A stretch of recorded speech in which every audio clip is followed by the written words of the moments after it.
We are the most international stock exchange in the world, and by a long shot. We've been doing this for well over 300 years. So that experience, that brand, the prestige that comes with a listing with the London Stock Exchange, operating at the heart of the world's capital market.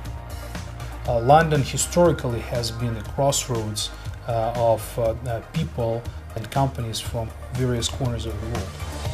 It has very deep expertise, it has very deep pools of capital to invest, and it has very experienced market practitioners and advisors.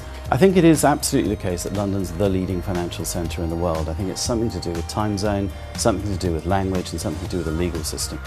And therefore there's a huge pool of liquidity here, and there's a very high legal and regulatory standard. London's markets are underpinned by our highly liquid secondary markets, which ensure that companies that list here have continuous access to capital. London provides that international capital pool with a set of investors and analysts and frankly media who really understand international issues and really understand international companies. They put a lot of effort into understanding the business. They're sophisticated, and if they like the strategy that you are furthering, they will back you very strongly. I think the listing on a stock exchange such as London comes with considerable duties as well as considerable opportunities.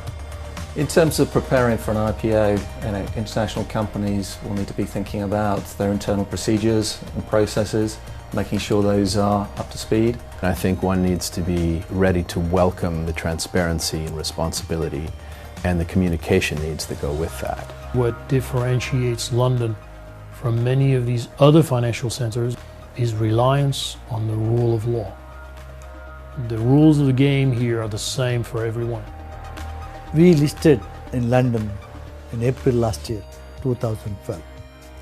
And it was a very proud day for all of us. The first company from Abu Dhabi being listed in London, FTSE 250.